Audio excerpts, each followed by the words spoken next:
This is a redo of the October 22nd Jersey Thursday because I forgot to turn on the recording during the live session. My apologies. This is Neil Glassman. I am the city administrator for Northeast New Jersey, and this presentation talks about what to expect on a deployment. Now, one of the things about deployment expectations is managing your expectations.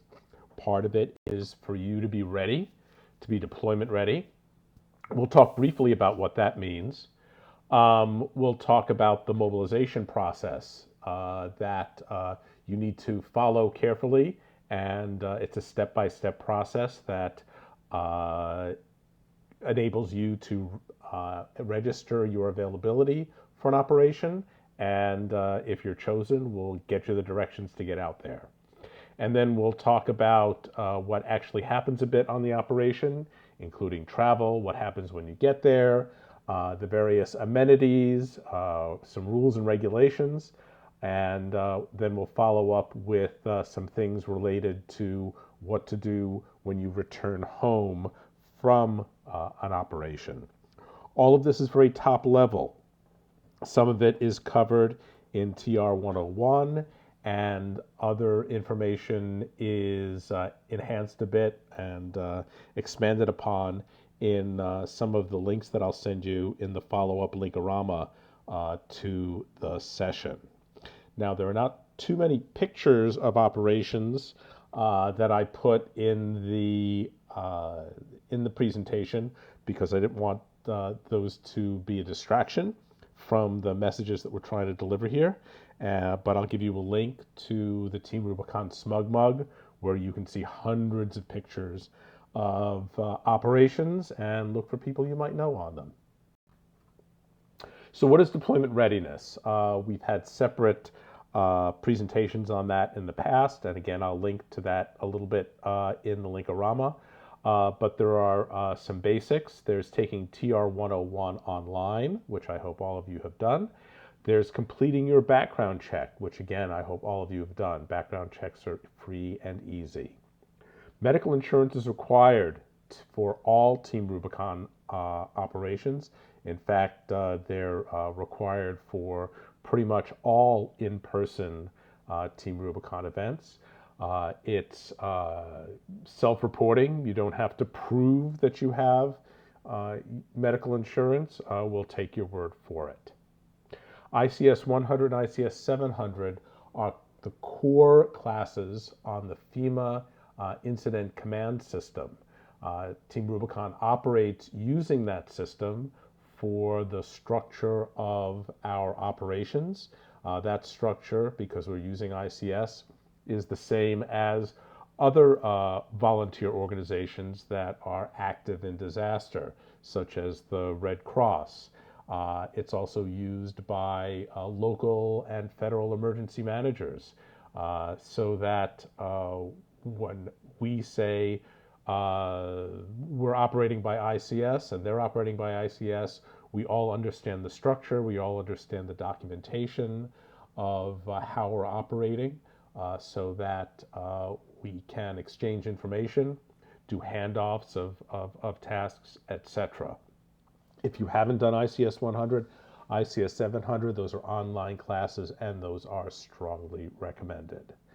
The next thing we do to be deployment ready is train. And training, unfortunately, due to the pandemic, is limited to online opportunities, but there are many online opportunities that you can take advantage of.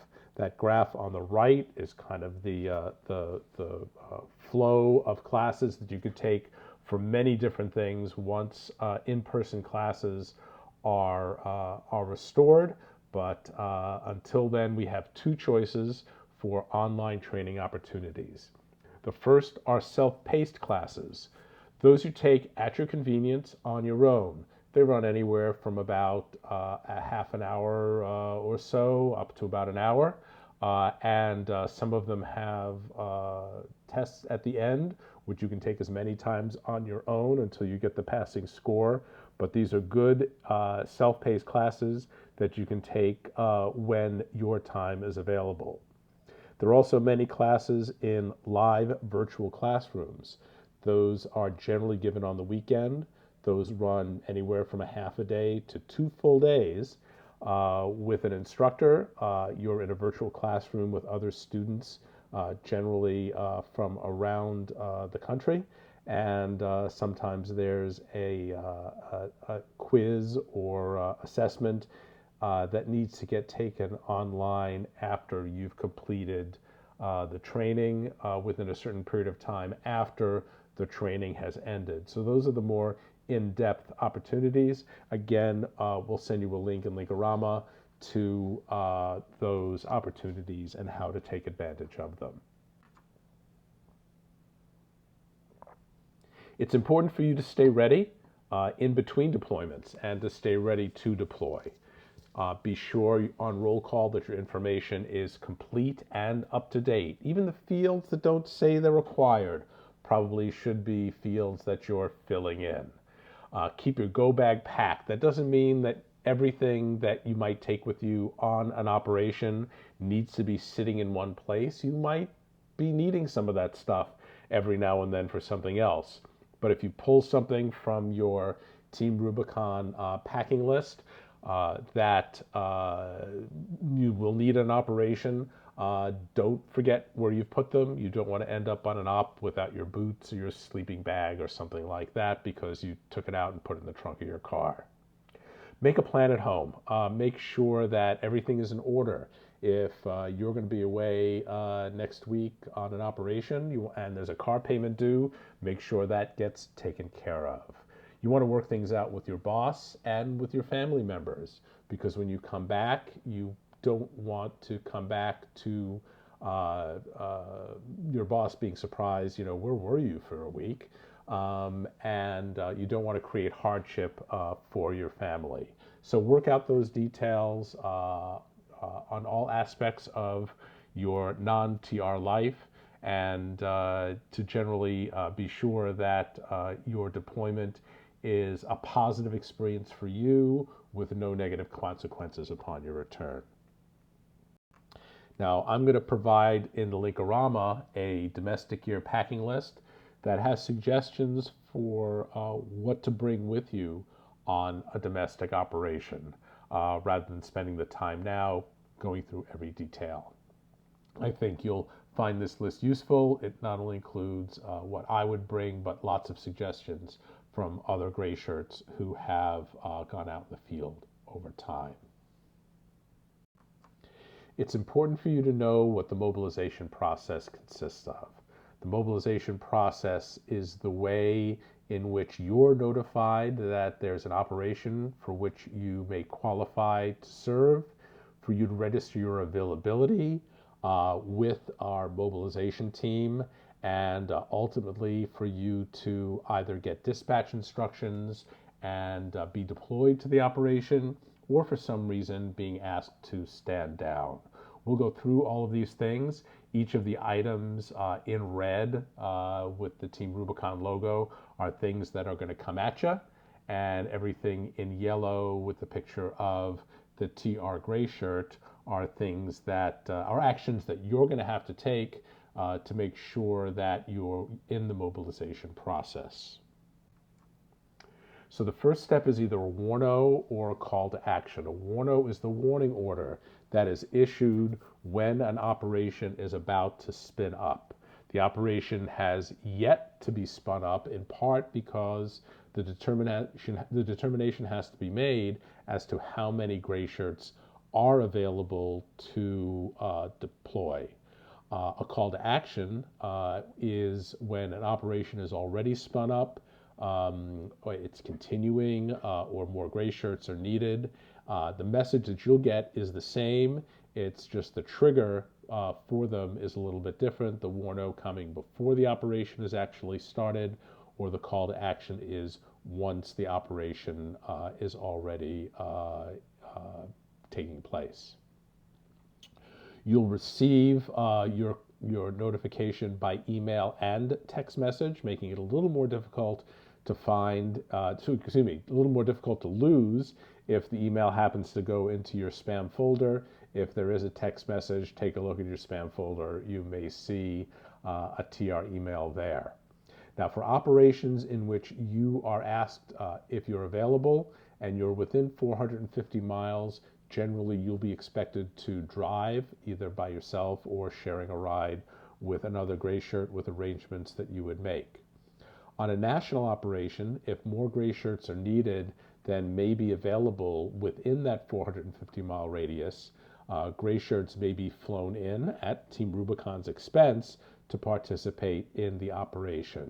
Whether you're within 450 miles or not will be indicated on the notification that you get, and you'll know right up front whether you'll be driving or flying. You'll be given the dates of the operation, and if it's just the warning order, those are going to be tentative. Everything is subject to change. The other thing that may happen is you may be given information on waves.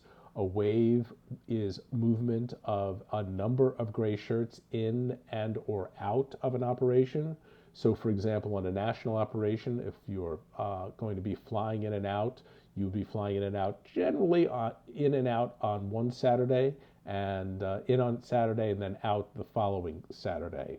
This makes organizing the flights, organizing the transportation from the airport, etc., a little less complicated for the folks on the MOB team so that they can move everybody in and out on the same day.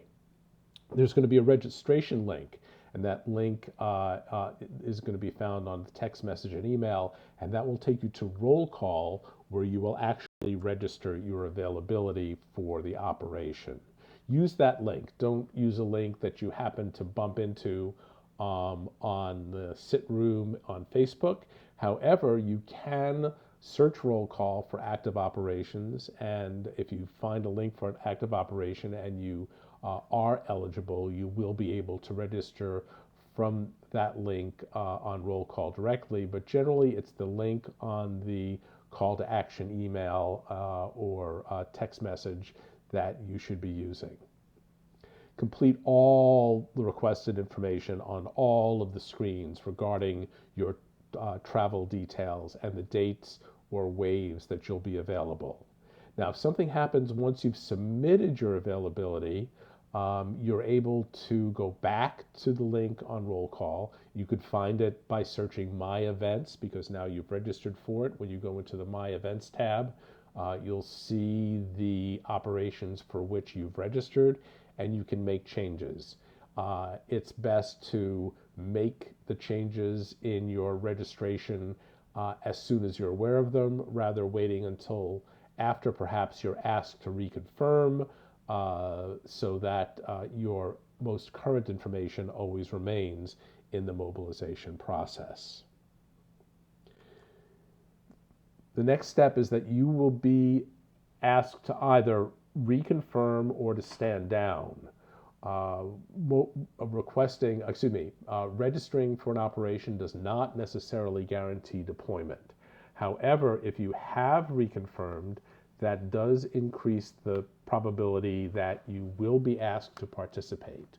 When you're asked to stand down, it could be for any number of reasons. The operation may be ended, for example, before the dates that you're available. There are more gray shirts who have registered that are needed. Don't take it personally if you get asked to stand down and not getting a reconfirmation request. Now, if you get your reconfirmation request, you should reconfirm or withdraw on roll call within 24 hours of receiving it, because now you're getting close to the date that you are expected to head out to the operation. Failing to either reconfirm or withdraw within 24 hours could cause an automatic withdrawal, and you would lose the opportunity to participate. Again, when you registered, if you're reconfirming please update or verify all of the information on all of the screens. You can sit pretty comfortable now that you will be asked to deploy. Again, nothing is guaranteed, but please don't reconfirm unless you're very, very certain that you're going to be available. At this point, once you've reconfirmed, stand by for dispatch. And when we say stand by for dispatch, just a reminder, do not self-deploy. Until you receive dispatch instructions from Team Rubicon, you have not been assigned to the operation. So sit tight. It's very possible that your flight information may arrive in your inbox a few hours or a day or so before your dispatch instructions. If that happens, don't panic. The airlines have been able to finalize their paperwork before our volunteers in mobilization have done so, and your dispatch instructions will be forthcoming soon. Now, while you're waiting for your dispatch instructions, while you're standing by, know that the mobilization team is doing 10,000 things to make things easier for you once you get to the operation. For example, if there is a need for Sawyers, they'll be looking for Sawyer availability and dispatching those folks to the operation first, filling in with general responders afterwards. They'll be double checking, make sure that you've got your background check completed, etc. Something that you should note, the operation cannot request specific Greyshirts. So if your best friend in the world is the incident commander or the planning section chief, they cannot request you by name.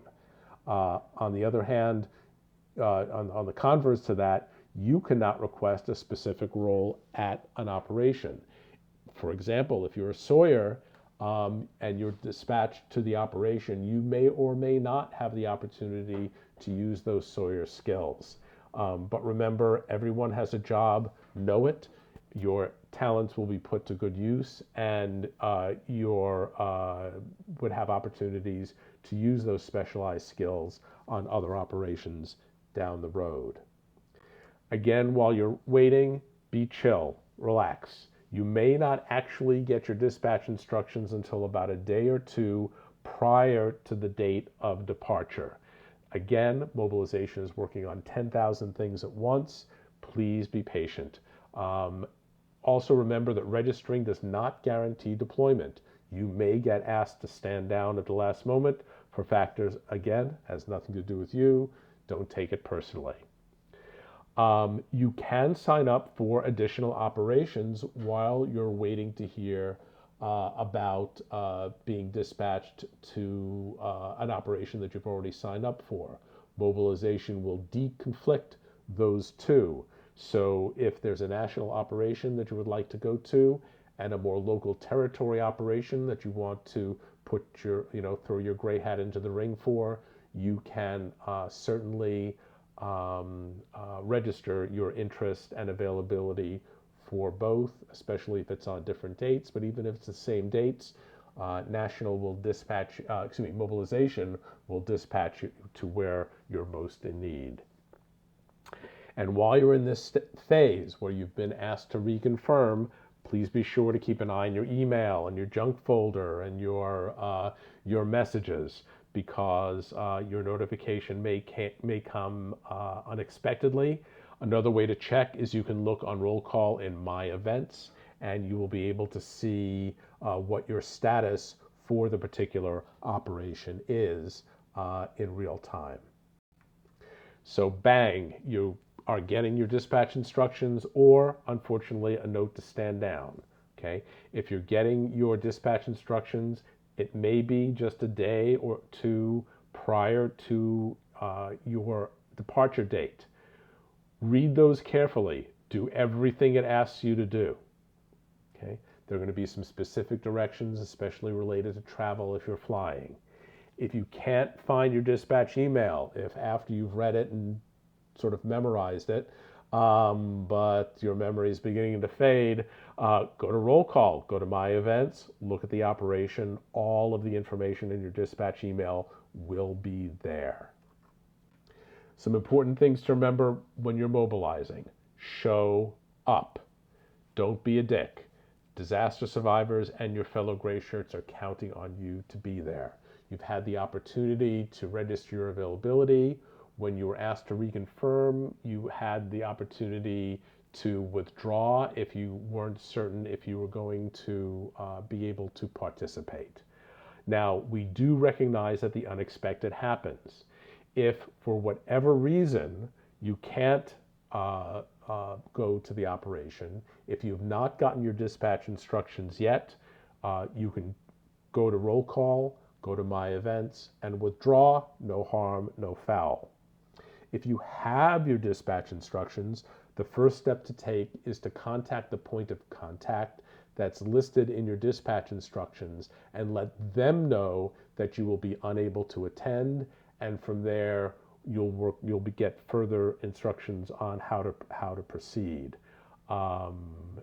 Again, we realize that stuff happens and that it may be necessary for you to withdraw after getting your dispatch instructions, but that's something we really hope that you will avoid. On a local regional operation, if you're driving in for a day or two and you want to add some days or you want to change some days, you'll need to do that formally on roll call, but also talk to the planning section chief. Because you're local, because you're driving, you can work that out both through the formal process of roll call and informally with the PSC to be sure that both your needs and the operations needs are being well met.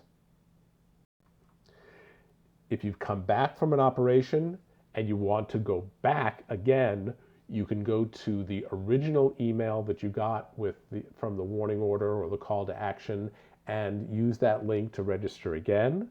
Or you can and then when you do that and you're on your page for the operation, scroll down. There's a button that should say redeploy, and that will give you a chance to go back to the operation.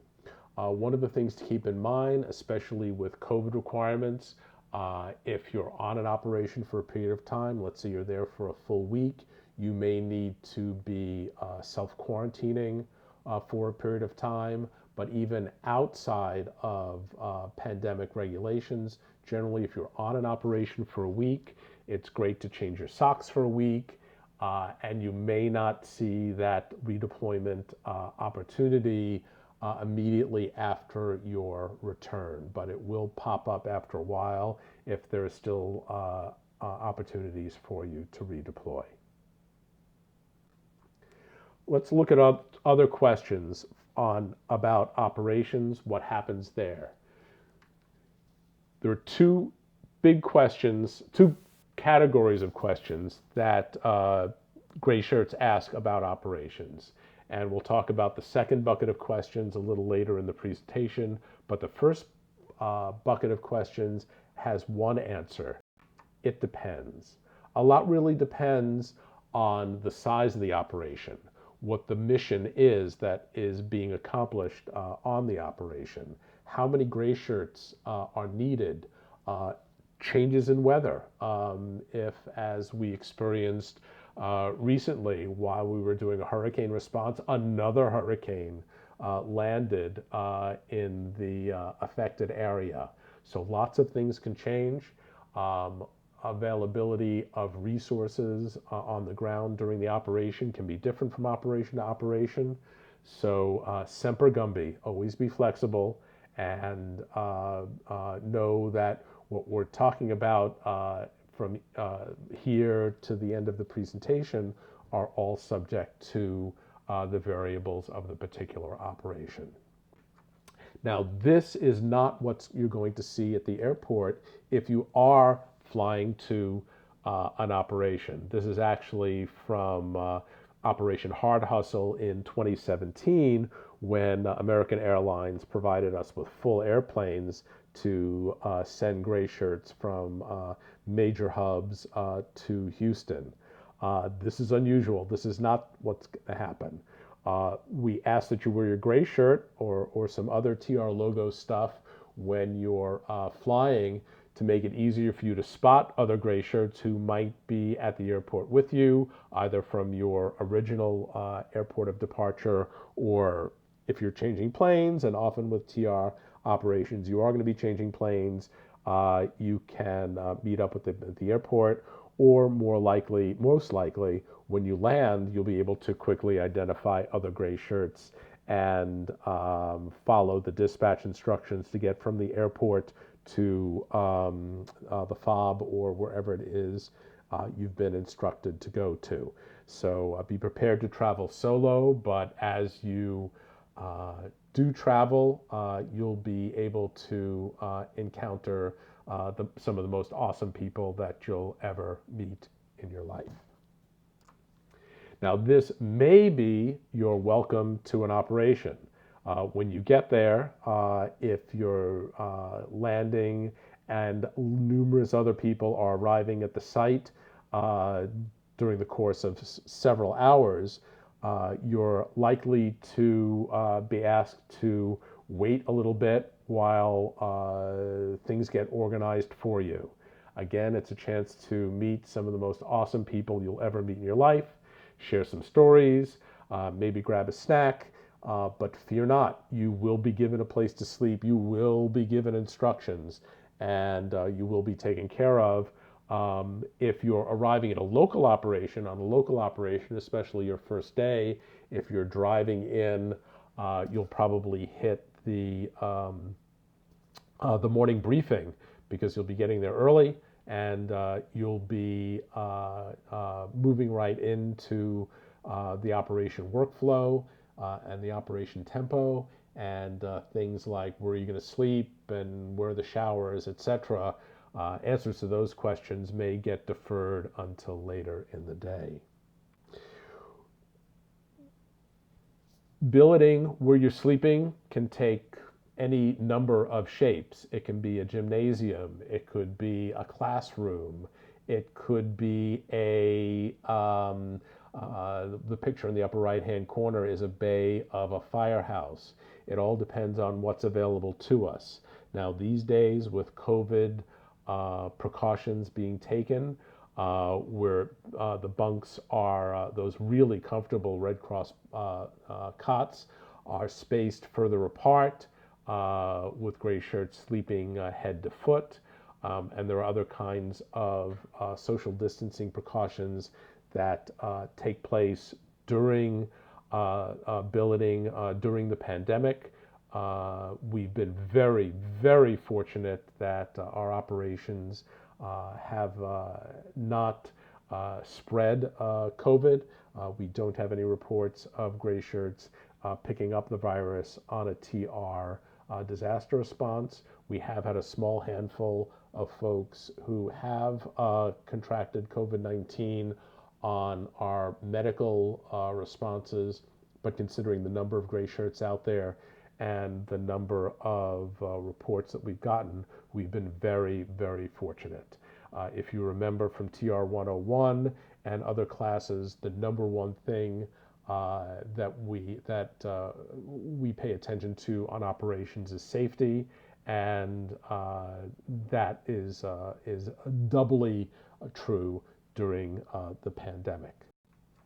Now, when you get to the operation, you're likely to see any number of scenarios in the disaster zone. This is a video that I took in Rockport, Texas, near Houston, when I went down for Hurricane Harvey for Operation Hard Hustle. And it can be a little tough when you're getting there to see homes destroyed, to see homes with their belongings that are brought out to the street for removal. So you could be in for a little bit of a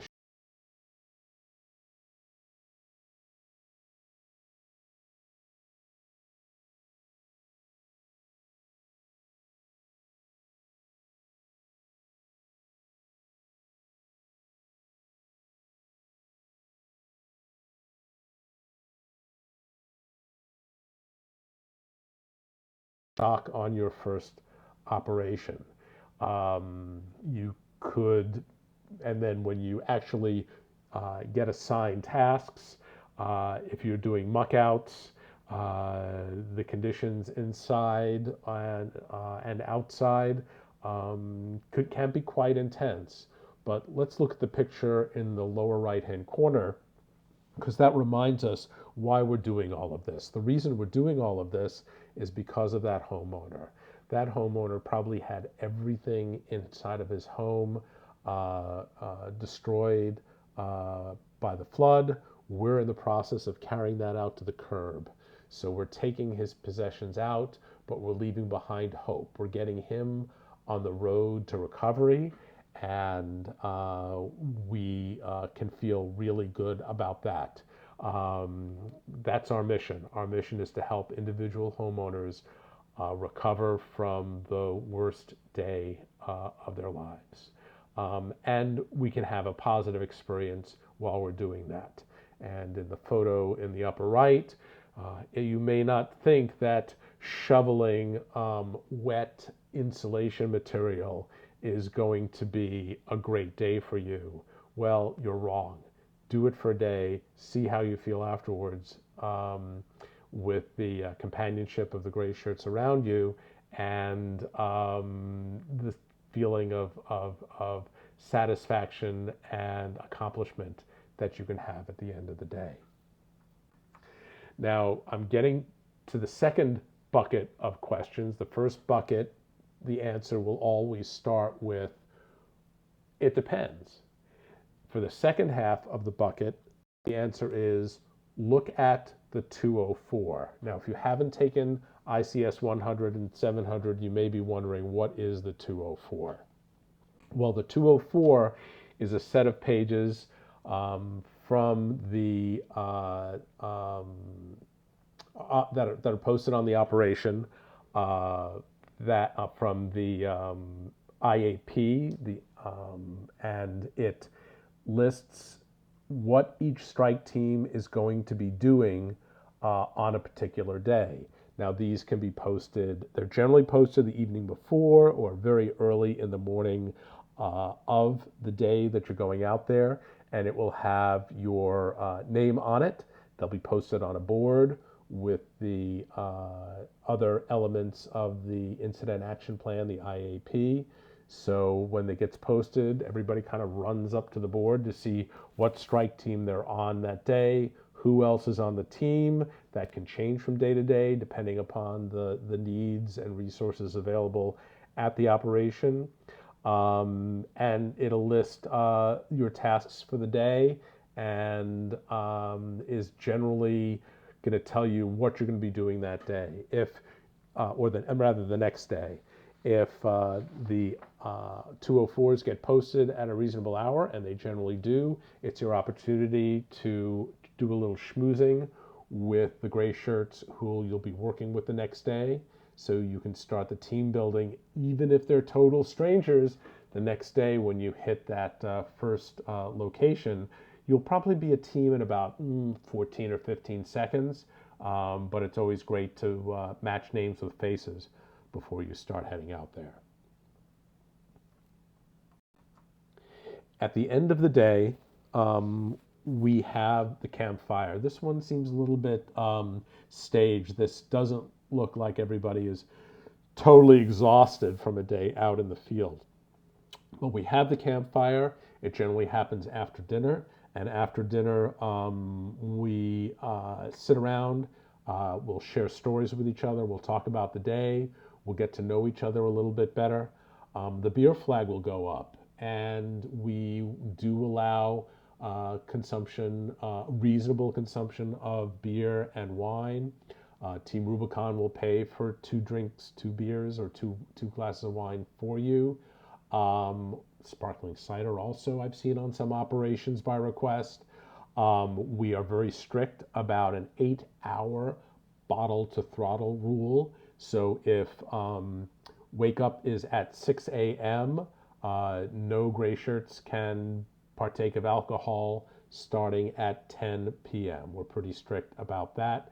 And of course, we ask everyone to act as adults, treat others as adults, And once the beer flag goes up and our work day has become a social evening, everyone is expected to behave as an adult. After the operation, there's a couple of things you need to take care of. One is a little more paperwork than you've done before, and it's submitting for reimbursement for expenses. Remember, your mother is a donor. If you've driven to the airport and you've left your car parked there, you will be reimbursed for the mileage to drive to the airport and for the parking. One of the things we ask people to weigh, if it's cheaper to take a cab or an Uber or something to the airport rather than leaving your car parked there, we ask that's what you do. If you're driving to the operation, you'll get fully reimbursed for mileage. And while you're traveling, you'll be reimbursed for reasonable costs during your travel time for meals. There's a schedule of maximum amount of reimbursement. There's a new system called Concur that's going to be replacing Expensify as of the first of the year. The general process is going to be the same, and there'll be information in your dispatch instructions regarding who it is that you can ask questions to about reimbursing your expenses and what the process would be. And we ask you to spend our donors' money wisely.